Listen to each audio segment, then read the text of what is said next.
여러분 안녕하십니까? 오늘 무궁화방송 첫 방송을 시작합니다. 현재 미국 대선 상황에 대해서 국내 언론들이 말하고 있지 않는 내용들에 대해서 여러분들에게 알려드리려고 합니다. 인도계 미국인 시바 박사가 이번 미국 대선에서 찾아낸 부정선거에 대한 조사 내용입니다. 그는 1978년 당시 16살 때 지금 우리가 사용하고 있는 이메일을 발명한 천재학자로 불리고 있는 인물입니다. 시바 박사는 미시간주에서 공화당 의원에게 투표한 사람과 트럼프 대통령에 투표한 사람들을 비교 분석을 했습니다. 이번 선거 용제는 대통령과 상하원 선거가 동시에 진행됐기 때문입니다. 처음에는 공화당 지지자들 투표가 트럼프 대통령을 향해 지지한 것으로 나왔는데 충격적이게도 미시간주 카운트 4곳에서 처음에는 정상으로 보이다가 시간이 갈수록 공화당 유권자들이 바이든에게 투표를 몰아주는 현상을 보면서 충격을 받았다고 말했습니다. 특히나 공화당 지지자들이 갈수록 바이든을 지지하는 이상한 궤가가 나타난 것입니다. 시바 박사는 민주당이 지배하는 선거구에서 이런 상황이 전혀 일어나지 않았다는 것이라고 말했습니다. 이 같은 표본은 조작 없이는 통계가 불가능하다며 누군가가 공화당 유권자의 표 25% 이상을 부정행위 대상으로 삼은 것으로 보인다고 밝혔습니다. 시바 박사는 미시간에서만 최소 6만 9천 표의 트럼프 표가 바이든으로 변경된 것으로 추정했습니다. 특히 시바 박사가 적발한 4개 카운티 중 오클랜드 카운티는 중국산 도미니언 전자개토기 문제로 이미 지역위원 선거에서 민주당 후보에서 공화당 후보로 성자가 번복된 곳입니다. 이 같은 내용을 시바 박사는 유튜브를 통해서 알렸고 70만 명 이상이 시청을 했으며 시청자들은 매우 설득력이 있다는 반응을 보였습니다.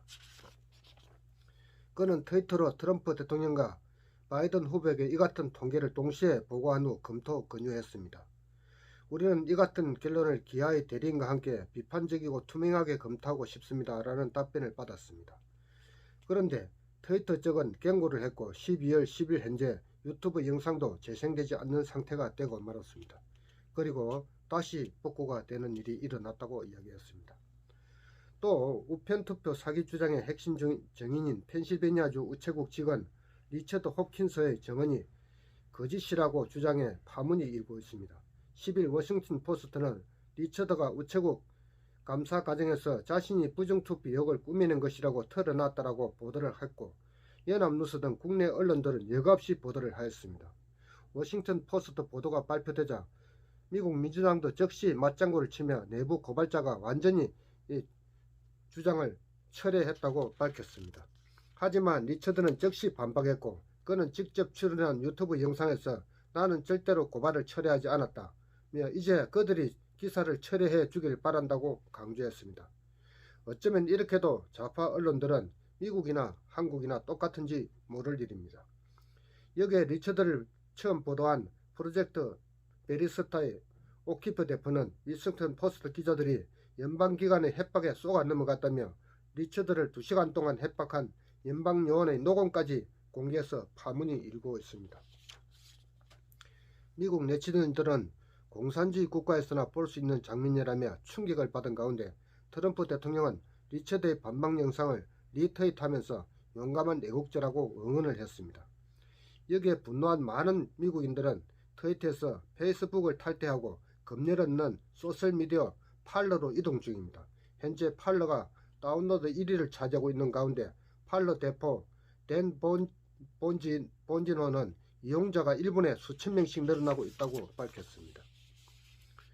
또 트럼프 대통령은 11월 12일 중국 인민해방군과 관계된 기업에 미국 기업과 개인이 투자하는 것을 금지하는 행정명령을 내렸습니다.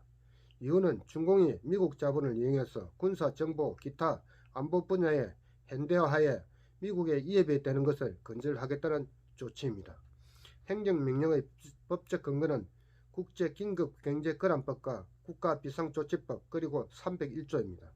트럼프 대통령은 중공이 미군 융합 전략으로 민영기업들을 하여금 정보활동을 하도록 유도해 방산공업 집합체의 몸집을 키우고 있다고 밝혔습니다.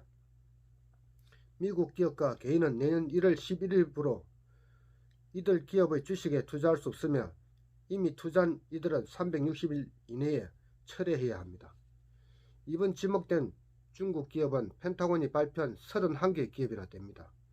중국 항공공업 집단공사, 중국 항천과학집단공사, 중국 선박집단유항공사, 차이캉 웨이스 디지털기술공사, 하해기술공사, 차이나 모바일, 중국 핵공업집단공사, 중국 전선집단공사 등입니다. 이 제재가 이루어지면서 전투기, 수송기, 탱크, IC칩, 기계가공, 전자, 전력 부분에서 큰 타격을 중국은 받게 될 것입니다. 이번 조치는 미국 내 거대 글로벌 리스트들이 중국 커넥션을 끊는 결정적인 한 수가 되는 것입니다. 우리나라에도 이 같은 자들이 많이 있을 것입니다. 중국이 미 대선이 깊숙이 개입한 정황이 드러나고 있는 가운데 차이나 이슈를 계속 살리고 있는 트럼프 대통령입니다.